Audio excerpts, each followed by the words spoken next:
1015 FM, 720 AM. KDWN, the talk of Las Vegas. Ladies and gentlemen, welcome to the #1 professional wrestling radio show in Las Vegas. This is the Mark Hoke Show. The Mark Hoke Show. 1 full hour of wrestling news, entertainment, and lots of Sin City surprises from inside the squared circle. Now, let's bring on the tag team of Andrew Fish Fain, Joe DeFalco, and your host, Mark Hoke. Well, boys, got up this morning, hopped on my tractor, put the front end loader on there, and off I went to do the Mark Hoke Show here on KDWN. Fish, are you excited? Coming out my boots. Yeah, there you go. Jeez. Fish apparently, I know, Fish had a rough weekend. It's all good. We are on the Mark Hoke Show here on KDWN 1015 FM, 720 AM. The best in pro wrestling news and entertainment, taking the Las Vegas Valley by storm. By the way, Mr. Andrew Fish Fain, of course, yes, sir. Here. Joe DeFalco, future stars of wrestling on the line. Joe, how are you? He sounds better than ever. Oh, we got Joe. There he is. Awake. There I'm he is. awake. There he is. Okay, boys, come on. We got to pep this up. You know why? Today is the 1st year anniversary of the show. Is it really? Yeah. Congratulations. Congratulations, us. How about that? So, boys, let's step it up a little bit. It also marks the first date that the Triple H Stephanie regime takes over, because SummerSlam was kind of booked by Vince, I think, before he all left. So yeah, I think there was a little bit of unbooking that might have been done last night, but of course we are coming off WWE SummerSlam last night. An interesting evening, I will say that. I overall enjoyed it. Wasn't perfect. The matches were solid, but there were a few little Triple H changes that happened, and I guess we should catch up on that first before we get into SummerSlam, guys. Vince McMahon officially retires. Triple H is now in charge of creative, so that means he is the one that is booking all the matches, approving everything that goes on TV. So now he's the supervisor of it. Pritchard is still the guy who's putting everything together, unfortunately. Well, Triple H does have the veto power. So, but isn't it a kind of conflict of interest to have that and to be the head of talent relations? No, that's what a booker used to do. That is what they used to do. I mean, but that's what I am. Yeah, so it is a lot of responsibility in a massive company like that. I will grant you that. I don't know, which. I mean, honestly, I'd rather see. I think the performers would probably rather see Triple H doing talent relations, and find somebody like-minded, like Paul Heyman, too creative, like maybe a Paul Heyman. But yeah, I'm pretty sure he's got people close to the best that he entrusts that can help put things together, since he's got a lot to do. And if he puts the right team together, then I think it's fine, because he was the guy responsible for bringing in a lot of great talent to NXT and turned that around. So I prefer him over what's already there, unless Paul Heyman got involved, obviously. Well, what'll be interesting is what Triple H and Stephanie do with the NXT talent that comes up to the main roster versus what Vince did, which is basically bury all those NXT guys.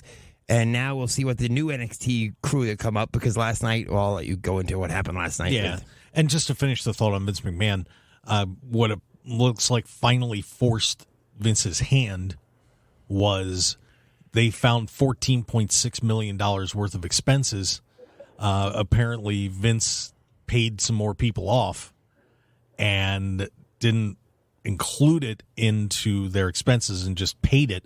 But You can't do that with a Company publicly money. with a publicly traded company. And apparently you've got to report that as an expense. HBO's Real Sports is uncovering a lot more, too, apparently. And that's going to be coming out, I think, this week, 77 years old, he forgot. He has so much money in every different spot, he forgot all about it. Yeah. So they had Poor to go. guy.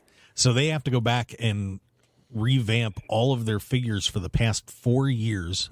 Yeah, they sent out the new earnings reports, I believe. The Securities and Exchange Commission and some of the feds are digging in on this even harder now. So Vince is in trouble on this. Yeah. And just quitting does not get him out of being in trouble. No. And obviously he stepped aside. So now everybody's like, oh, what's going to happen at SummerSlam? What changes are going to get made? And obviously Raw was already ready to go. But the first thing that I saw was on SmackDown, where they let Drew McIntyre and Sheamus have a 30-minute match where they actually got to beat each other up a little bit. That was kind of fun. Yeah, absolutely. So, you saw a little bit there. And then last night, the first slap to Vince. Well, even before that, on Raw, they had Montez Ford bleeding. Yeah, I don't know if that was hard way or not. If that was intentional or not. I'm not sure, but they didn't cut away from it or shy away from it like they did under Vince. Yeah. So we go into SummerSlam last night, and Bianca Belair and Becky Lynch are having their championship match. It was a good, very solid match. Pretty solid match.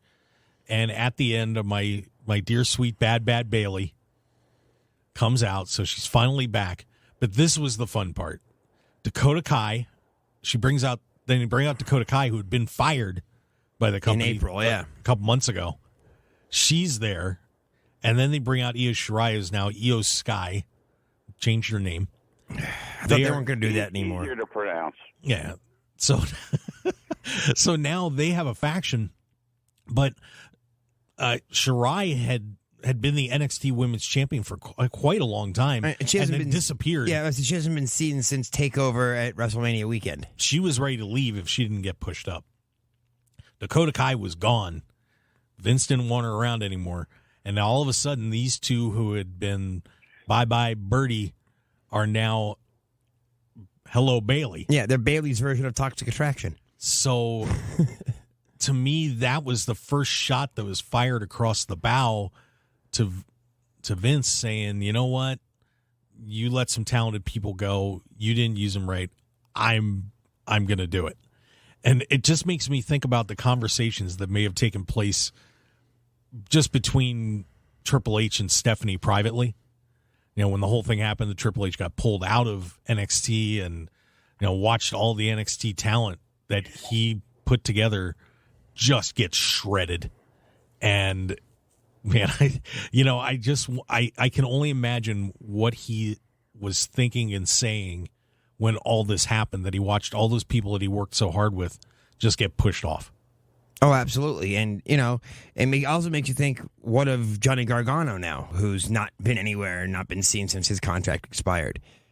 I think Gargano will be back. And I think Tommaso Ciampa is, happier than anybody because he's like, I was going to get buried on the main roster with Vince, and now I may actually have a shot. Yeah. But, the one guy, and obviously, we'll see if this brings back Sasha Banks and Naomi, but I think the one person, and Joe is going to probably jump through the roof when I say this, the person that needs to get a phone call at this point is Killer Kross. The guy who dominated NXT, he and Scarlett were super hot when they made their call up, and then Vince just wrecked Kross, never even had Scarlett out there, and all of a sudden he's released from the company. Joe, what are your thoughts on this whole situation with the NXT talent? And, anything on Kross? Has he gotten a phone call? I don't know. Actually, he did an interview with Paulie Culver, who Paulie was our commissioner for a long time, and then he moved to Cleveland, and he's doing a radio show out there. And he just did a 12-minute interview with Kross. And Kross reiterated, how much he loved being there and how much of a great time he had. But when he got to the main roster, there was a lot of disappointment. And when he got released at that point, it was kind of a relief because, again, when we talked about Cross, he's probably the only wrestler that I'm aware of in professional wrestling who, when he walked through our doors and we started utilizing him on his journey to WWE, which was, AAA and Impact, that he was that same character. And then in NXT, he was that same character. And, for 6-7 years, that is exactly who he was. And yet at times, he was able to refine, his version of the character when, he ended up hooking up with Scarlett, and they became like the modern day version of Macho Man and Elizabeth. And then for some reason, when they got to the main roster, they didn't include Scarlett. And it was kind of mind-boggling. And I've had some conversations with him about it. And, he's a company guy. He's one of those guys that, regardless of what people say about WWE, and it's not a place you really want to go, that was his dream from, when he got involved in professional wrestling. Like, he felt that getting to the WWE, regardless of everything else, that's where he wanted to be. And he got, jetpacked. And he got jetpacked because of earlier conversations. And this is 4 or 5 years ago. This was before AAA and Impact, where he did, WWE tryouts. And he formed a relationship with William Regal, and he formed a relationship with Triple H. And those guys loved Cross. And, that was, as you saw, Cross comes into NXT, and he just destroys everybody, and they put the belt on him in, like, record time. And that's how much, Triple H, liked Killer Cross. So it's hard for me to believe that the guy who's in charge isn't going to, reach out. We have Cross tentatively booked for the next Mecca event in October. So, obviously he's doing the Nashville show today against Davey Boy Smith Jr., but Monday or Tuesday I'm going to be on the horn with him and say, hey, what's going on? Are we moving forward for October? What's up? So, I'm assuming next week I'll have a little more info. Yeah, it's going to be interesting to see how this all pans out as we see some changes possibly headed to WWE. Continuing on SummerSlam. Fish, you look like it's something you wanted to... I just wondered if you thought there was any chance that they revert NXT 2.0 back to the black and gold. I don't know. I don't know if they're going to totally do it, but all I know is this. As someone who has watched wrestling for a long time, I watched NXT TakeOver shows and a lot more NXT when Triple H was running it than what they're doing right now. Because you had a mix of people there that knew what they were doing, and they have right now it's mostly rookies. That it's kind of. I think that's going to change. I think you're going to see an influx of indie wrestlers coming over to NXT. Yeah. I've heard some rumors, and I guess they just had their usual tryouts that they have at Dwight Howard tried out. Yeah, I saw that. Yeah, and I heard, there was a lot of injuries because there was a lot of unprepared people because it was more of the football player, amateur wrestlers, guys who've never really done that. And, people seem to believe that, Triple H is going to go what he felt was necessary, which, is using the indie wrestlers who can be plugged right in immediately and be used properly. And with Triple H, a lot of people say, hey, that could be the death knell for AEW because he's going to go more toward that wrestling thing. And now it'll be interesting to see if AEW, who made some grounds moving forward, what it turns out to be. There might really be a war now. Yeah, and we'll probably get into that later. I know Fish has to head out, but just continuing on SummerSlam, yeah, real quick. Logan Paul wrestled The Miz last night, and the internet sensation looked pretty darned good. He did, but my problem is they're forcing it so hard. I know it's in his contract to make him a face, and they're doing, and people want to boo him, and WWE does not want the people to boo Logan Paul. Well, that's going to be another thing that we're going to see. You know, Becky Lynch turned from heel to face, so she went from bad person to good person last night. I understand what heel to face means. Well, but people out there may not. I have a feeling that Triple H may be a little more responsive to that. So we'll see how that turns out. But Logan Paul, for having barely wrestled at all, pretty solid. Pretty solid match last night. Joe, did you see it? Yes, I actually did see it. I saw a few of the matches yesterday, and initially it seemed like they were kind of bland toward Logan Paul, but as the match progressed, they actually did get behind him. But, you know, there were points where, you know, they seemed to be cheering The Miz. And again, when you're a guy who's been there for 15 years, despite if you're heel or face, just like what we have with some of our guys like Remy, and it's hard for people that are really respected, and in some cases Logan Paul isn't respected.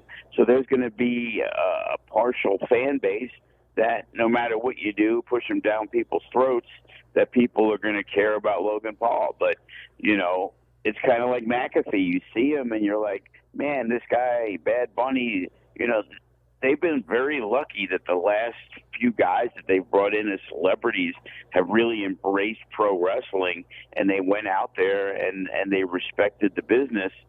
So it's easier to respect Logan Paul because he's gone out there and he's doing the right thing.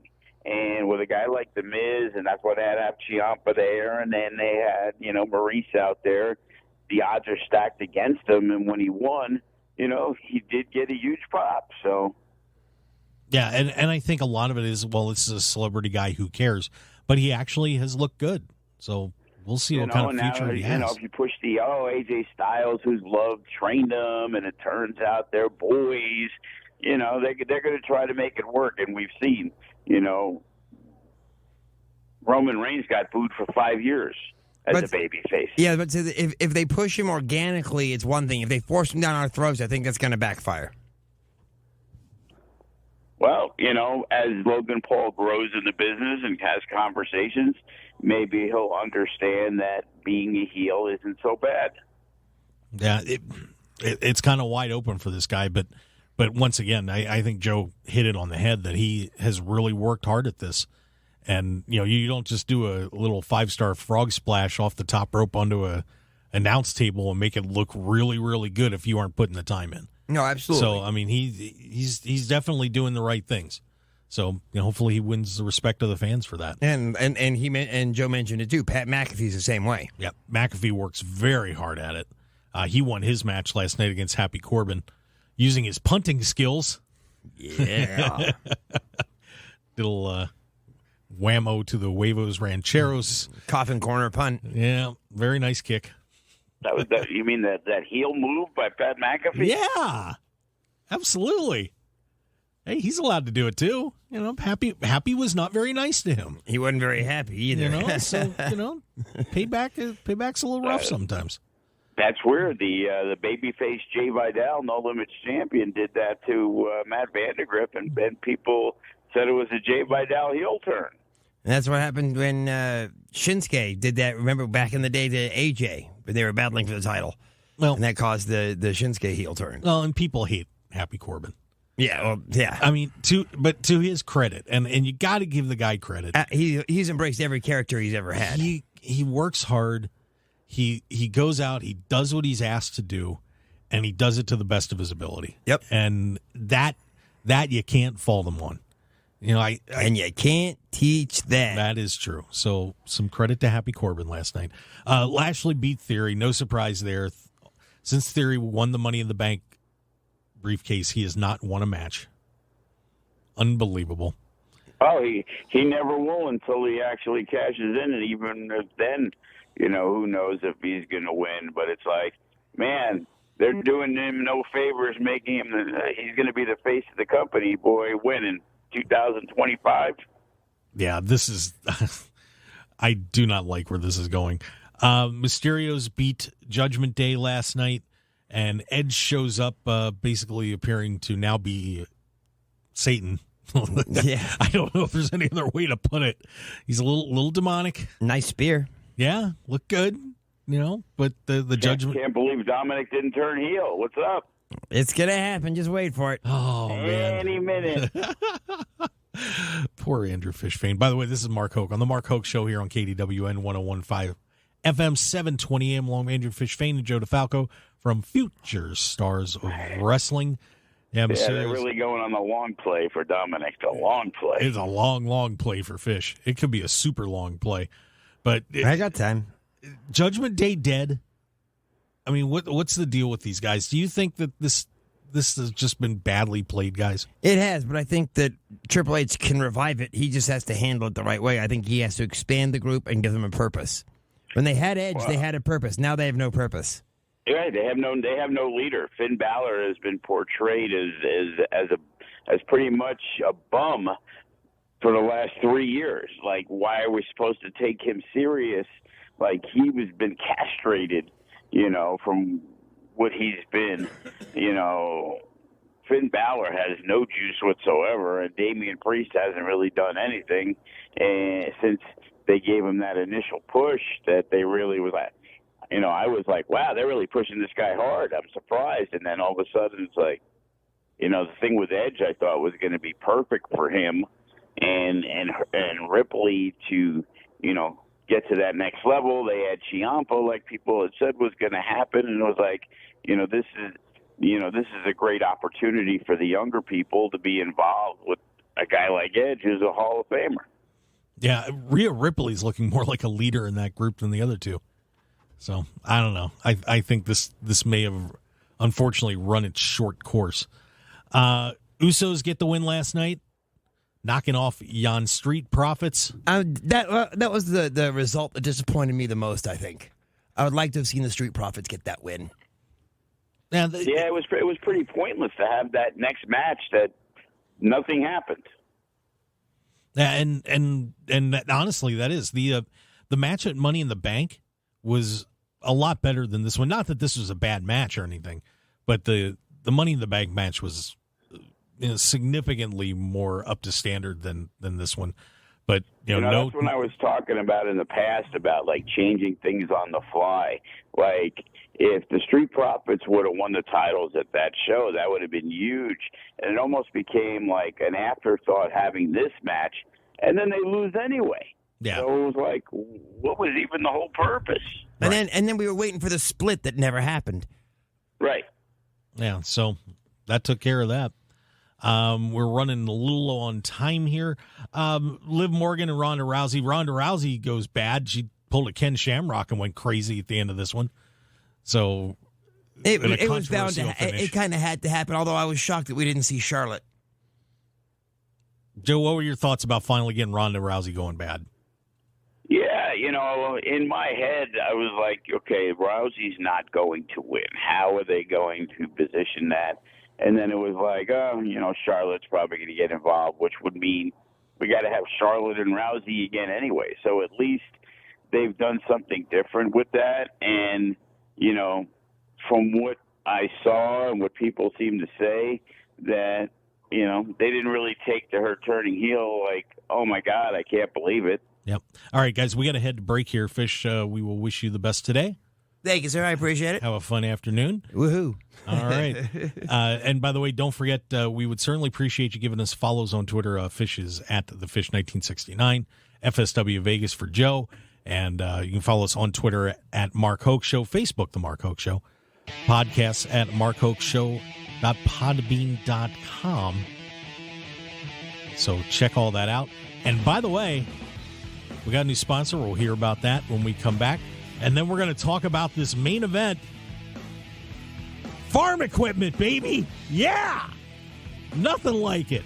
Stick around. We'll be right back on the Mark Hoke Show here on KDWN 101.5 FM, 720 AM. Hi, this is Mark Hoke. As out-of-control inflation, gas prices, and grocery costs wreck your wallet, then check into automated day trading with Trading Made Easy. Trading Made Easy has spent 5 years helping people put cash in their pockets with their simple-to-use day trading software. So if you're ready to leave that 9-to-5 job behind, visit TradingMadEasy.com or call 800-971-4160 to sign up for a free live training seminar right now. That's TradingMadEasy.com. Want more of The Mark Hoke Show? Follow us on Twitter at Mark Hoke Show, like us on Facebook at The Mark Hoke Show, and visit MarkHokeShow.com to keep up with everything happening with the show. And remember to check out all of our archive shows on YouTube at The Mark Hoke Show and download our podcasts at markhokeshow.podbean.com and all your favorite podcast outlets. So join The Mark Hoke Show family today, and thanks for listening. 101.5 FM, 720 AM, KDWN, the talk of Las Vegas. This is the Mark Hoke Show. The Mark Hoke Show. Here again, your host, Mark Hoke. All right, and we are back on the Mark Hoke Show. We're here on KDWN 101.5 FM, 720 AM. It is the best in pro wrestling news and entertainment. I've got Joe DeFalco riding with me.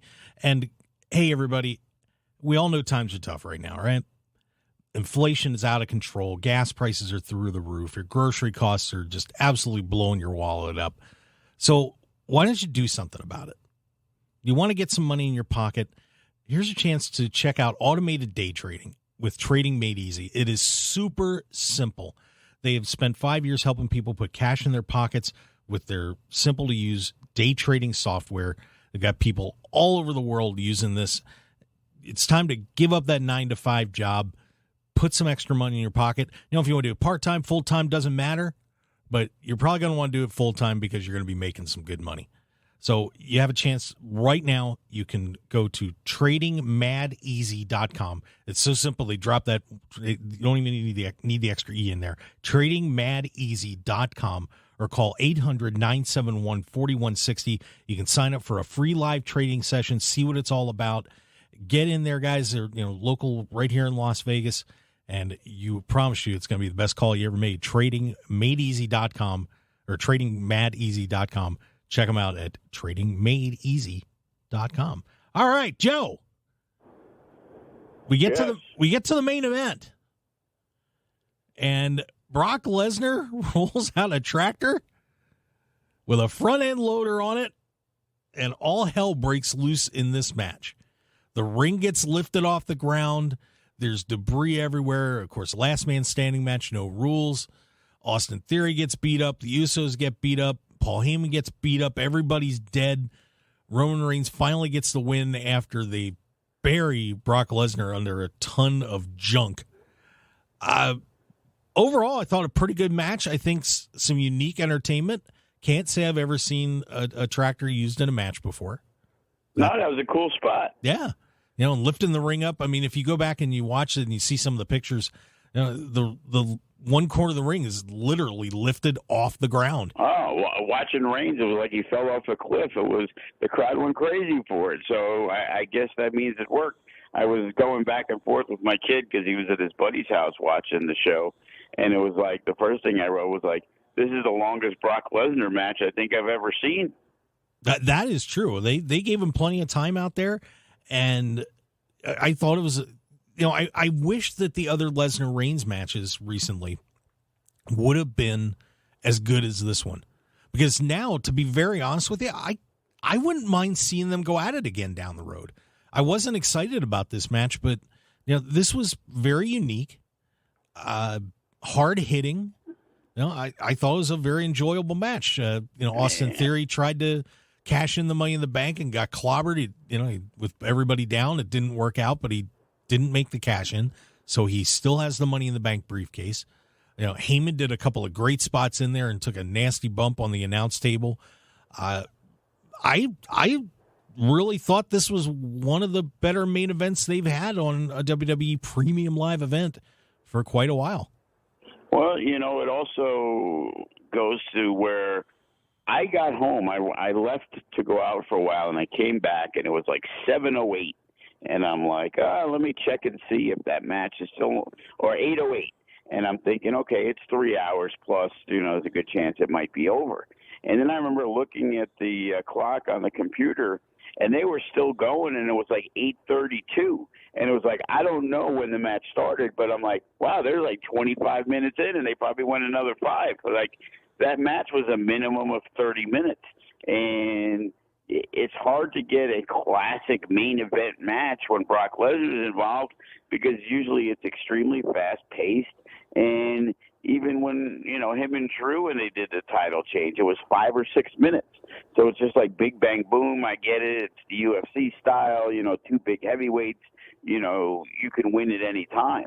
But there's a lot more anticipation and excitement, and, Reigns getting up at 9. It looked like it was over 5 different times. And I'll be honest with you, I was waiting for one more comeback from Brock Lesnar. It's like, he got up the 3rd time, he got up the 4th time, and that was excitement. It was anticipation. It was like, it's hard to build that in a 5-minute match. And what I'm really curious about is, obviously, you have that whole thing planned ahead of time. You're not just going to say the night before, hey, we need to roll a tractor into the Nissan Stadium. But how much of that was Triple H and how much of that was Vince putting that match together, with the production team? I'd be curious to find out. It's hard to believe that they didn't have a plan in place 5 days before the show. You know what I mean? It is, you have a long time to build a Brock Lesnar match. It's like, this is his only match for 3 months. So I'm pretty sure the ideas about the tractor came in. It's hard for me to, having a tractor at ringside, smells Vince all over the place. Yeah. You know what I mean? So, again, anytime somebody sees something in WWE that seems a little different and looks pretty cool, it's like, oh, we just saw Triple H's influence. And then if we see something that's kind of crappy and it's just like, oh, you're like, they must have left that one in for Vince. And it's probably a little bit of both, but it's probably, from what I've read, same thing with Triple H, that NXT is going to be adjusted a little bit more to his style. But from what I read, the main roster is going to be pretty similarly run, other than I think Triple H is just the type of person where he is going to be open to people he trusts, to where, he's going to be willing to make sacrifices while Vince wants what Vince wanted. And regardless, unless it was a Brock Lesnar or a Roman Reigns, a lot of these things, get changed, and sometimes not for the better. Yeah, you just have a feeling at this point that the performers are going to have more input and more freedom, and right down to the announcers. If you listened to Michael Cole last night, I kind of had a feeling that he was going to get turned loose, because if you don't know, Vince was always in his ear and always telling him all these things that he had to say. And his announcing was so canned. You could just tell when Vince told him to say something and when he could actually speak, but then it was limited what he could do. And last night he got turned loose. I mean, he's swearing and going crazy and just really getting into everything like I haven't ever heard him do. And I was very pleased with that. I was happy for Michael. I'm sure he really enjoyed that last night. Well, the thing is, you see it in baseball, you see it in football, and they always say, some of the best managers get fired all the time. Now look at Buck Showalter. Now he's back with the Mets all of a sudden, and now the Mets are doing really well. But it seems like you need to hear a different voice. So a really good manager gets fired because it seems like people aren't listening to the voice. And Vince McMahon was the voice. And, there's a lot of frustration when you go in there and, take Cross, for example. Like, this guy's had success everywhere he went. And they're like, hey, we got this great idea, and you're going to wear this stupid mask, and everything that got you over in NXT with your girl, we're going to take her out of it. And, of course you're going to do your best to try to make things happen. But look at all the guys recently. What had happened with Keith Lee? Same thing. Hey, you're going to be Bearcat. And, with Triple H, people see that fresh face, and whether it's right or whether it's wrong, they're going to believe that they have an opportunity that's going to be different to when they felt they weren't able to get that opportunity. Yeah, I mean, whenever you change whoever's in charge, there's always going to be, some flux, and I've experienced that in business. That when I took over businesses, that I changed some things and did some things differently, and some people liked it and some people didn't. We'll see how this turns out, but one thing that I think could happen here is we're going to see more continuity between NXT and the main rosters. That I would expect, because I can't imagine that Triple H is going to be having people down on NXT and having been there and run it, that he's going to understand, hey, this is what gets everybody over. We got him over in NXT doing this. Let's keep doing it. Keep the continuity of the characters flowing, as opposed to putting on the brakes and doing something totally different when they show up. That just made no sense to me. Well, it doesn't make any sense, but it's been tried and true for years. Like, how many times that people were hot acts when it was OVW. And I remember it was like a big deal when Eminem came in, and Deuce and Domino. They were like one of the few that they actually took the OVW gimmicks and didn't just rehash everything. And it was like, it worked better with Eminem, obviously, but, that was a hot group when they came in from OVW, and they let them be who they were, and they had a lot of success. But for some reason, from developmental, whether it's the different writers or Vince or whatever it was, they always felt the need to, as they say, create their own stars. When in developmental, somebody else created them. Now it's up to the main roster to make them, applicable to, the WWE fan compared to the smaller version of the developmental fans that they have. So, hopefully Triple H, since he's involved with everything now, he's going to see somebody who's like, okay, we see Solo Sikoa. Maybe we're not going to put him in the bloodline with his relatives and let him do his own thing, because he showed he's had some success, in NXT, and let him run with it. And then if it doesn't work out, then, okay, well, hey, if we put him in with the Usos and Roman Reigns, maybe he gets over that way. But give him the opportunity. Right. And I think we mentioned this a little earlier in the show, that now the conflict with AEW, I think, is going to get very interesting, because you wonder how many people would have stayed with WWE if Triple H had been there, as opposed to when Vince being there, having the different relationships and differences in creative and so on. This is going to get interesting, trying to pull talent between the two companies, because of Vince being gone. And certainly, I'm sure Triple H right now is sitting there watching Keith Lee and Swerve Strickland as being the tag team champions, and some of these other guys, obviously Mox is a champ, Bryan Danielson's not there anymore, and he's got to be thinking, oh my God, I developed some of these guys, I worked with a lot of these guys, they're not here anymore, they should be, and I'm going to fight to either get them back, or I'm going to make sure that our developmental talent doesn't leave anymore. And this is going to make things very entertaining as we go forward. When someone's contract's up, this isn't going to be I'll get more freedom in AEW, so I'm just going to go to AEW. Now I think it's just going to be a plain old bidding war, at least for now. But we could be wrong. I mean, Triple H could fall into a formula that doesn't work either.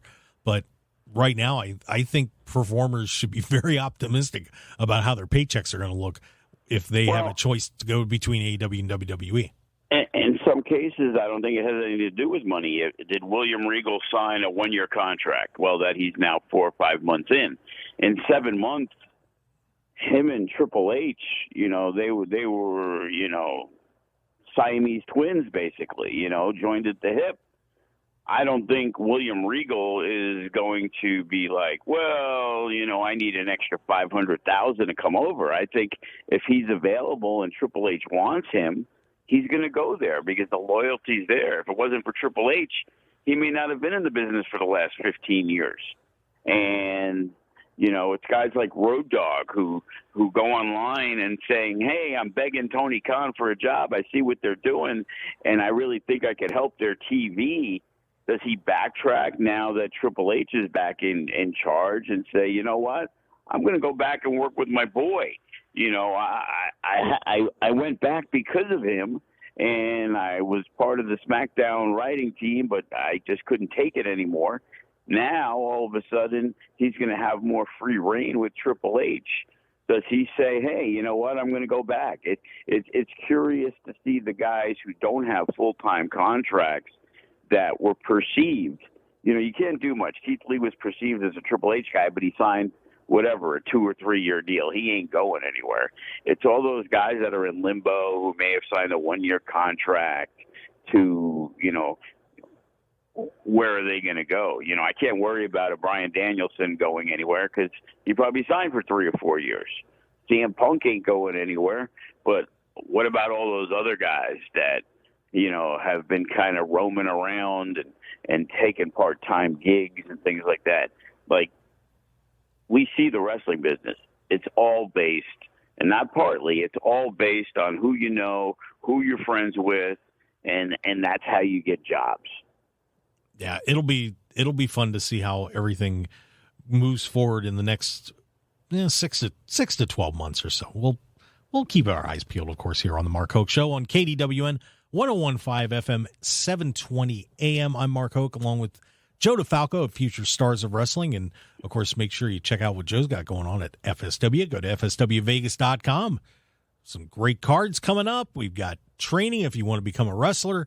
All sorts of neat stuff happening down there. Right. You could be the next number one contender to the women's title like Zoe Stark is, who, I'm thinking she's going to become the NXT Women's Champion on August 16th. There you go. That'd be all right. And then and then you got Solo Sikoa. The rumors are running rampant that he will be making his Raw debut sooner than later. So keep your fingers crossed. There you go. Some interesting things did happen in AEW this week too, and Jon Moxley had a great match with Rush. Of course, Rush was the Ring of Honor World Champion and more well known for a lot of his work he did in Mexico too. Those two had a terrific match, and then Chris Jericho came out and challenged Moxley, and they're going to fight again in 2 weeks.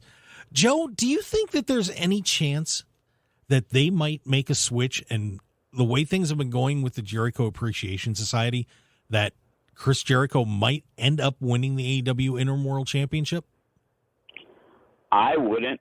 I don't think putting the belt back on Jericho is going to do anything. It's like Jericho doesn't need the belt. Jericho's a guy that is going to universally be over, and his job is to get the other people he's involved with over. Now, for some reason, it ain't working for Jake Hager, but, the other guys, the younger guys, they're getting recognition, they're getting on there. And I think that's where Chris Jericho's, where his skill set lies in helping other people, whether he's with them in the group and they're kind of his lackeys, or it's a guy like Eddie Kingston who is, a guy that he's going to wrestle and he's going to feud with, and it's going to elevate, them. I think down the line, do you want to see CM Punk against Chris Jericho, or do you want to see him against, other than MJF, Jon Moxley? And those are the two big stars that you're going with now. Moxley's still, in the prime.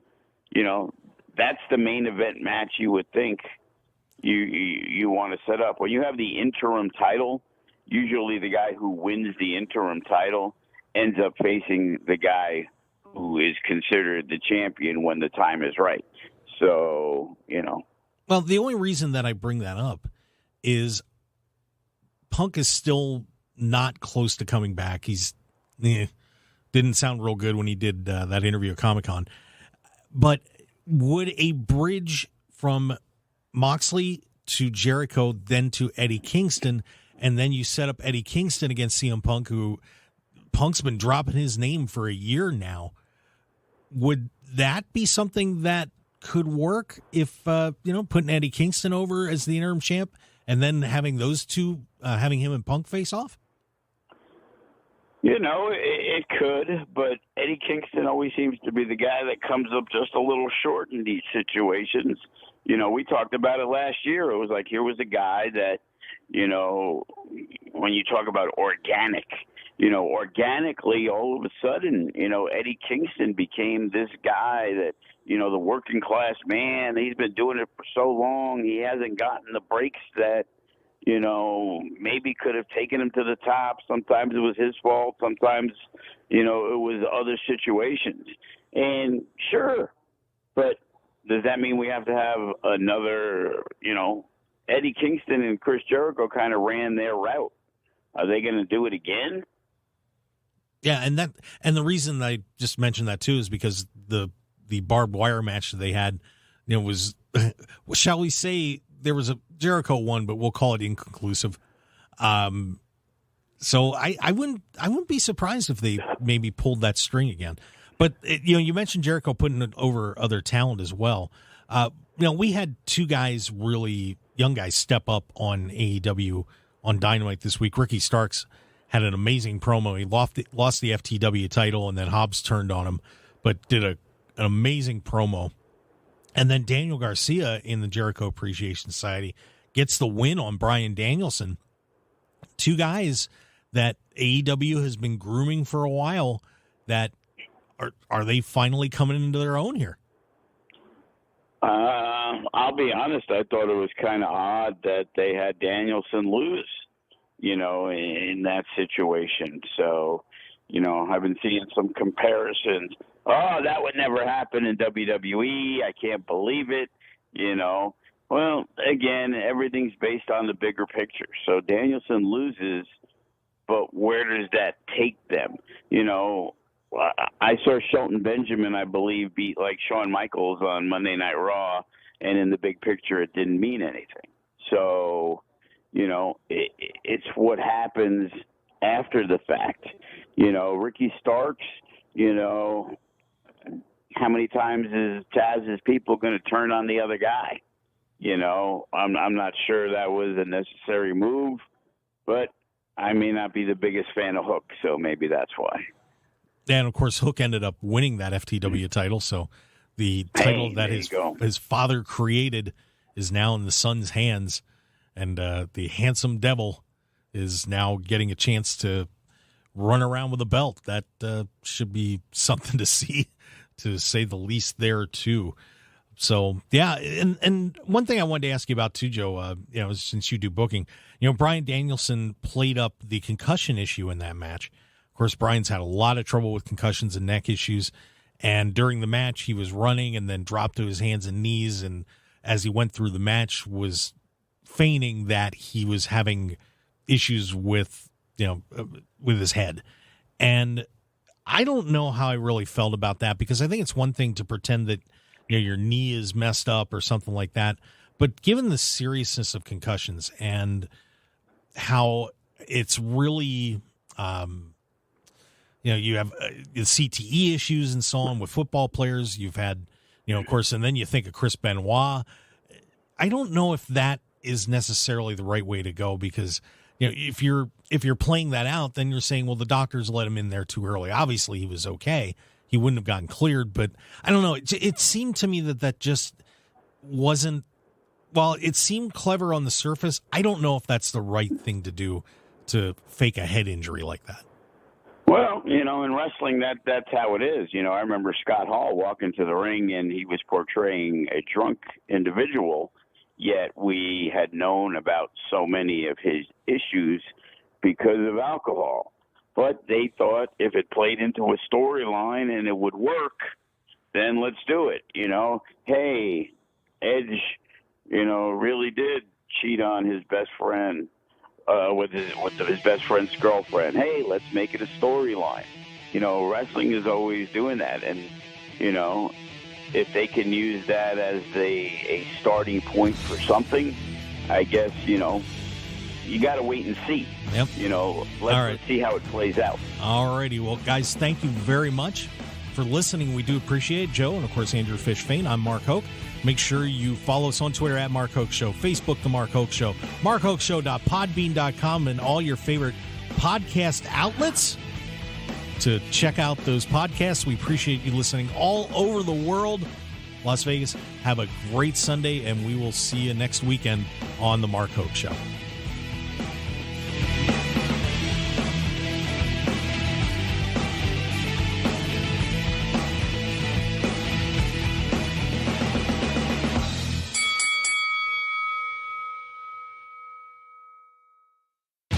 Want more of The Mark Hoke Show? Follow us on Twitter at Mark Hoke Show, like us on Facebook at The Mark Hoke Show, and visit markhokeshow.com to keep up with everything happening with the show.